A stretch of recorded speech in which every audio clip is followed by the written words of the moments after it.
नमस्कार मित्रांनो. तर मित्रांनो, आपण बघत आहात श्री शिव एंटरटेनमेंट आणि मराठी बिग बॉस 6चा रिव्ह्यू.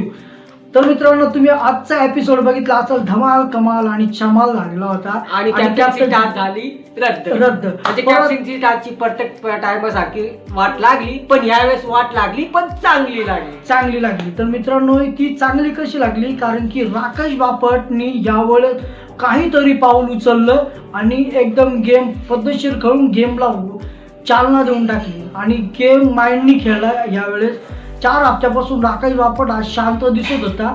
आज कस काय तो माइंड आणि शांत लोक माइंडेड खेळता हे. आणि म्हणजे आता राकेश बापट झाला जरा चालू, म्हणजे तो खेळायला सुरुवात केलेली आणि असंच पाहिजे, खेळायला सुरुवात केली पाहिजे. पण मित्रांनो, तुम्हाला वाटतं की टास्क रद्द झाला, कॅप्टन नाही झाला, त्याचं कारण राकेश बापट आहे. पण तसं नाही.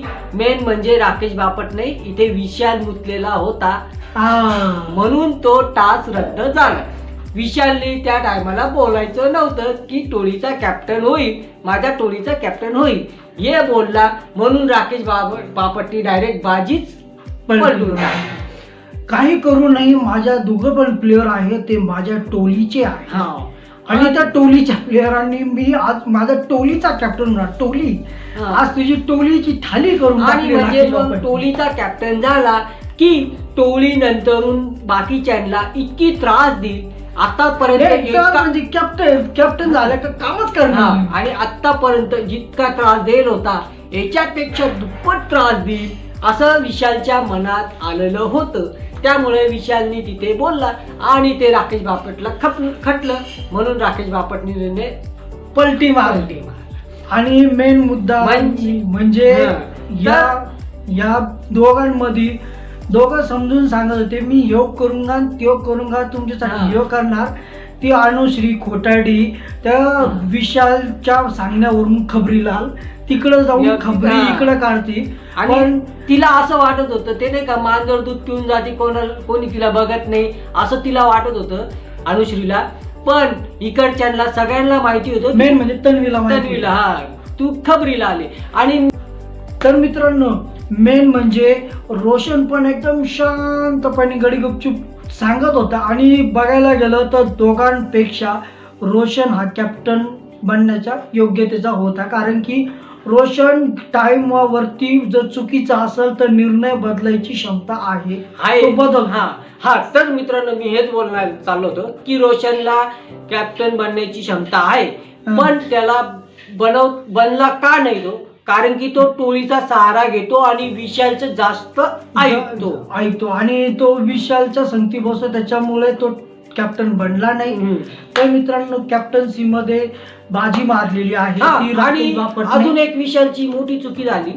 ज्या टायमाला त्याचं मत मांडत होता, बाकीचं प्राजक्तांनी मत मांडलं आणि दोघांचे मत चांगले ऐकले आणि तो प्रभू मत मांडायला गेला तर हा का तिथं मुतला. अरे त्याला माहिती, प्रभू जर बोलला तर बाहेर जास्त दिसत आणि जो विकताय वही विकताय तर प्रभूची टीआरपी वाढू शकते, पण त्याचं तोंड गपचूप करायचा प्रयत्न. प्रभू योग्य बोलत होता म्हणून त्यांनी प्रभूचं तोंड दाबलं.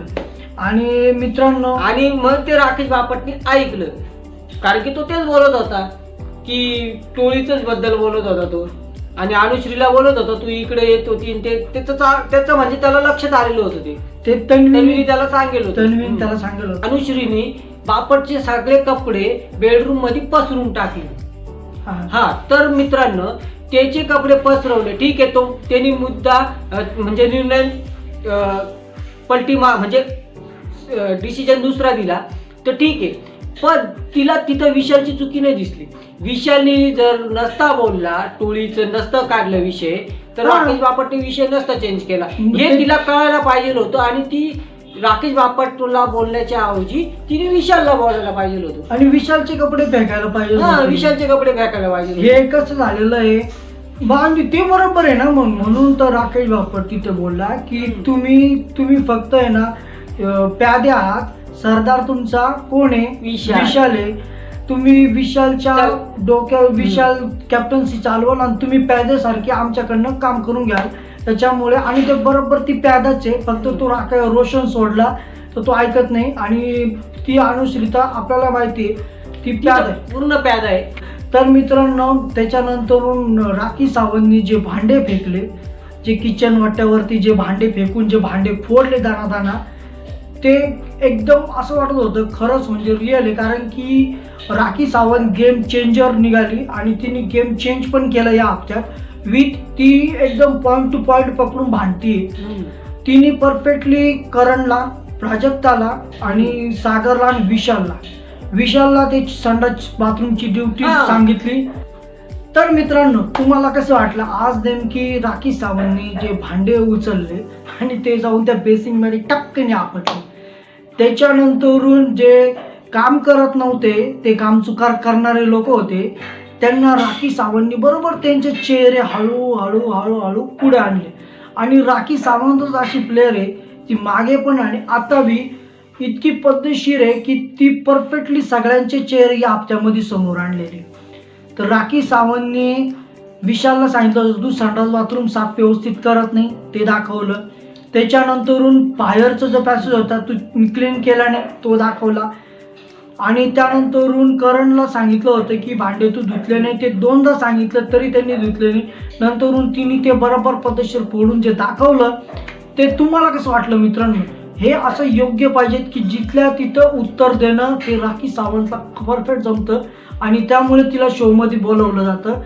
तर आज जे तिने केलं त्याच्यानंतर तिने फोडायला नको होते ते भांडे, ते बिग बॉसचे नुकसान झालं. पण बिग बॉसने त्याच्यासाठी तिला 1 हफ्त्याची शिक्षा दिली की त्याची कॅप्टन्सी रद्द झाली. आणि मित्रांनो भाऊ बोलले ना विशालला फक्त तिथं छपरीपणा करायला आणि सोप्यावर जाऊन ते दोन मुलींना घेऊन मध्ये बसायला हेच काम दिलेलं आहे फक्त. बाकी काही त्याला काम तिथे करताना आतापर्यंत तो दिसला नाही. आणि त्याचं काम तो तुम्हाला यकीन नसेल येत तो रोशन कडून करून घेतो अक्षरशः. आणि रोशन बिन लाजावाने त्याचं काम करून देतो म्हणून त्याला ती राखी सावंत नाल्या बोलते. राखी सावंतचं पण नाही चुकलेलं आहे याच्यात काही. आणि मित्रांनो नेमकी आता तुम्ही बघा की सागर दादाला ज्यावेळेस राखी सावंत बोलत होत्या सागर दादाची आगमस्तकात जात होती, मला असं का बोलते मी करणार नाही, तू जर तुझं काम व्यवस्थित करत नाही, तू कॅप्टन होता त्यावेळेस तिचे काम होते, कॅप्टन काय 2 तासापूर्वीच तुझी रद्द झाली, त्याच्या पहिले तू कॅप्टन होता, तर तू ते काम व्यवस्थित करून घेता आलं नाही तुझ्याकडनं. म्हणून ती तन्वी तुला बोलत होती की तू बायस कॅप्टन आहे. आणि त्यानंतर आता जे राखी सावंतने तुझा मुद्दा उचलला की साफसफाई तुला करता येत नाही, तुझी आग मस्तकात गेली आणि तिचा तुला का कसा बोलत होता राखी सावंतला, डायरेक्ट खवळून बोलत होता मी नाही करणार जा. तर हा मुद्दा माझ्या मतेने आपल्या विकेंडच्या वारला भाऊच्या धक्क्यावरती तो निघणार का? तर मित्रांनो हा मुद्दा निघायला पाहिजेत ना की सागर दादानी तर निघायला पाहिजेत ना मित्रांनो की ज्या वेळेस आता भाऊच्या धक्क्यावरती की तू घरामध्ये कामं केले नाही म्हणून तिने काढलं, तर त्याच्यावरती तू एवढा राग का येतोय तुला राखी सावंतने म्हणे तू कॉमेडी ऍक्टर आहे तर तू आता कॉमेडी कराल का? अरे पण मग तुला समजा कॉमेडी करायची नाही, तुला कोणते आवाज काढायचे नाही, तिचं माइंड कुठं चालू होतं माहितीये का मित्रांनो? ती चुकीची तुम्हाला असं कोणाला वाटते की ती चुकीची बोलली असेल तर ती चुकीची नाही बोलली. तू कॉमेडी ऍक्टर आहे तर शो मध्ये काहीतरी कॉमेडी करून दाखवायला पाहिजेत आणि त्याच्याने शोची टीआरपी वर जाऊ शकते. तर हा भाऊ काय म्हणतो मी असं कॉन्ट्रॅक्ट मध्ये लिहून नाही दिलेलं की मी इथे येऊन कॉमेडीच करणार. मग तुला घेतलं कशासाठी? कॉमेडी ऍक्टर म्हणून तुला सुरुवातीला बोलवलं ना. आता जसं जे सागर करंडे मध्ये इतका इगो तो करंट्या निघाला. खरं चाला अयोध्यामध्ये ते भाऊ कदम मुळेच तो खरंच चालत होता. हा करंट्याला याला तर जास्त कामही भेटत नव्हतं तिथं.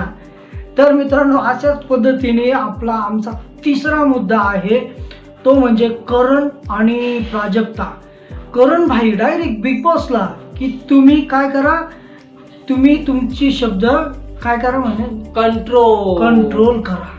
का मित्र का भाऊ बिग बॉसला तू शब्द कंट्रोल करायला लावतोय आणि तुम्ही जे चाळे करता त्याचं काय, ते काही लोकांना दिसत नाही, बिग बॉसला दिसत नाही. बिग बॉसने एवढे कॅमेरा तिथे पाहिले. चाळे किती 200-300 कॅमेरे लावलेले, ते कॅमेरे काही फक्त काही शो साठी लावलेले. शो साठी लावले. आणि तू बाबा एकदा करण सोनवणे, करण भाई, तुझ्या फॅन्सला बी सांगू इच्छितो मी, तू तिथं काही करत नाही, वरती बसून तुमचे काहीतरी आणि तुझ्या गप्पा करतो.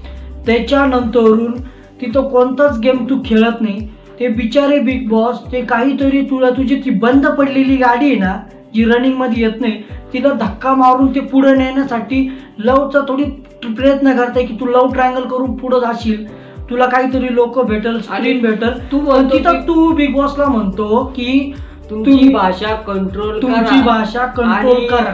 तेव्हा कुठं गेला होता, ज्यावेळेस तास चालू होता त्यावेळेस तुमचे हात पकडण्याचे ते तेच तर मी कुठं चालू होत, ते काय बिग बॉस पाहिलं नसेल. त्याच्यात तू ती प्राजक्ता बोलत असताना ती तुला समोरून विचारत होती आणि तिचं माझ्या मतेने तिच्या चेहऱ्यावरनं समजत होतं आम्हाला आणि रिॲक्शन वरनं समजत होतं की तिचं ह्या गोष्टीला होकार आहे की आपण काहीतरी लव ट्रायंगल करू किंवा लव आहे असं दाखवू. पण तू काय म्हणतो मला फेक लव काय असेल ते मला हे आवडत नाही. अरे तू तळभद्र्या, तुझा चेहरा थोबड बघ. त्याच्यानंतर तुला ती प्राजक्ता तरी म्हणती कर बा काहीतरी, एखाद्या मशीनी जर लात मारलं ना ते सगळे तोंड इकडे, ती सोनूने वहिनी तर तू डायरेक्ट ना सोनूने बोक्या होऊन जाशील. आणि त्याच्यात तू तिला नाकारतो, बिग बॉसला तू कंट्रोल करायला लावतो. तुझी लायकी का, तुला त्या शो मध्ये आणलं, पुढाकार घेतला, तुला पुढे ढकलताय, पण तरी तुला तोंडावरच पडायचंय. ते काय म्हणताय ना, ये रे नॉमिनेशनला, तो येईल नॉमिनेशनला तर काठावरती पास होणार तू. नाही यावेळेस नाही नॉमिनेशन, यावेळेस नाही का, तू काठावरतीच पास होतो, तू काठावरतीच तुला ते वाचवताय. तर ते करण सोनवणेला पुढे नेऊन फायदाच नाहीये, काय उपयोग नाही. तर आणि मेन म्हणजे करण सोनवणेमुळे ते सचिन कुमावतचं पण करिअर चाललंय. नाही तो सचिन कुमावत तिथं खूप गोड गोड गोड गोड दिसायला आलेला आहे. एक गोंडस बाळ ते खेळतं, ते कोण ते वर्गात म्हणताना की ते कोणाला शिव्या देत नाही, कोपऱ्याच्या बेंचवर बसणार, कशातच काही नाही, एकदम सभ्य दिसायचं. हा कशात काही एकदम सभ्य दिसायचं. पण बिग बॉस हा सभ्य दिसण्याचा गेम नाहीये. तो तुम्ही तुमच्यावर आलेल्या एलिगेशन्स आणि तुम्ही कसं व्यक्ती आहात आणि तुम्ही किती मुद्दे तुम्ही समोरच्या व्यक्तीचे किती मुद्दे बाहेर आणता, हा शो चेहरा कसा बाहेर आणता, हा शो मेन म्हणजे तुम्हाला जो शोध कळालेला नाहीये एवढे 5 हप्ते झाले आणि तुम्ही म्हणता बिग बॉसला कंट्रोल करा. तो कंट्रोल आणि एक सभ्यताचा पुतळा. तर त्या सभ्यतेच्या पुतळ्याला मी पण वोटिंग लिस्ट मध्ये पाहतोय मित्रांनो, लोक भरभरून वोट देत आहे. त्या फुगे घ्या फुगे, अरे पण फुगे तू तिथं काहीतरी फोड बाबा, ते फुगे सभ्यतेचा पुतळा नको दाखवू. तर मित्रांनो आजची जर व्हिडिओ आवडली असेल तर लाईक करा आणि सबस्क्राईब करायला विसरू नका. अशाच मजेदार कारण की आणि तुम्ही ही व्हिडिओ आम्ही जे बोलतोय ते तुम्ही एंटरटेनमेंट मध्ये घ्या आणि तुम्हाला वाटतं त्या व्यक्तीला वोट करा, नाही तर काही बी करा, आम्हाला काही गेलं नाही.